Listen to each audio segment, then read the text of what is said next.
And, doesn't I can say this now, it doesn't really matter whose team it was, but don't ever get a twist on who was in charge. Don't ever in your life get it twisted on who was in charge. Yo, welcome back to What's the Word.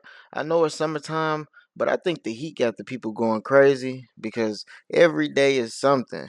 We got Shaq making waves this past week, commenting on his past and creating more hypotheticals. Shaq wouldn't have to do this if he actually put in the work. He just didn't do it, and I'm pretty sure he's living with some regrets. No difference between him is he went to the gym 5 hours a day. He had to go to the gym 5 hours a day. He came in at 17. When I came in, I was him. Like I said, he was already a beast, but if he actually put the work in, he could arguably have a case to be the greatest of all time. He was dominating during the three-peat, but he was lazy. He just thought his God-given ability would be able to get him up there with the greats, which it did, but he didn't reach his full potential. I don't need 5 hours of work. I was him when I came in. Understand what I'm saying? Mm-hmm. So, he was 17 and he boom boom and he developed in that. And I saw it's like looking at a whole bunch of puppies and you go, move, and the puppy keeps coming back. Move, and he keeps coming back. Move, and then he starts barking, and then he starts biting. Now you know you got a kill on your hand. So you don't want to speak finesse to a killer. You talk killer talk. This is my team, punk. What? And it would just drive him crazy because I know that I needed somebody else. And I realized that in playing with Penny. See, a lot of people don't realize Penny was Kobe before Kobe. And Penny came in like that. Kobe had to develop that, but Penny came in like that. Well, he just told you why it didn't work out with him and Kobe. The egos got in the way.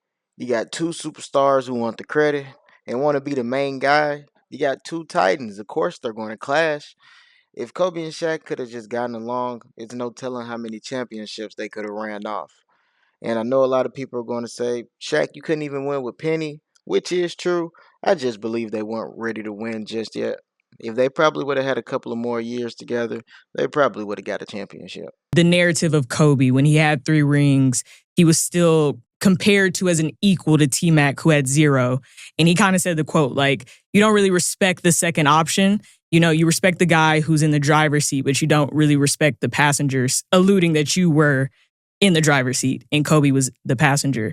Do you believe that narrative that's kind of been circulating now is fair or accurate or kind of just your perspective? Because, like, obviously you were right there with Kobe as this is going on. A lot of times you can say certain words that can be taken as negative and positive. What he said was absolutely true. But Kobe's not your average passenger. Mm-hmm.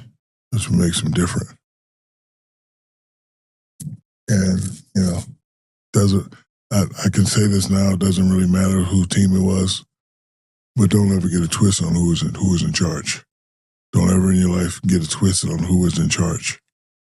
Okay? Man, it's sad they couldn't get along. We really missed out on something that could have been extra special. They did give us a three-peat, but it's no telling what else they could have done.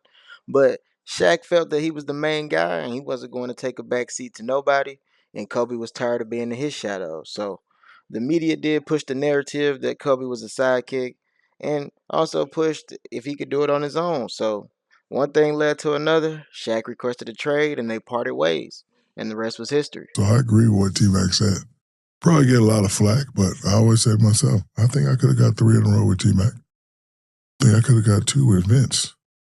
Oh, I know I'll get 6 with Steph. Man, those are some bold hypotheticals that can't be proven. But if that's how he feels, that's how he feels. He knows what type of player he needs next to himself in order for the team to win. I do believe a lot of all-time greats would have won if they were paired with Shaq in his prime. Some may say he's discrediting Kobe. You may have a point, but he did give him some flowers after all. Like, the man is vital to my 3 championships. Vital. I didn't do them by myself. Vital. At some parts of the series, more vital than me. So he did admit that Kobe was very instrumental in those 3 championships. Me myself, I'm expecting more former players to use these podcasts to get things off their chest. It seems like it's their therapy. But let me know what you guys think. Could Shaq have won the championship with those other players he mentioned? Or is Shaq out of his mind, and should he just keep quiet and let history be history? Let me know down in the comments. And if you enjoyed the video, give it a thumbs up, please. And don't forget to subscribe if you haven't already. Thanks for watching. See you next video. Peace.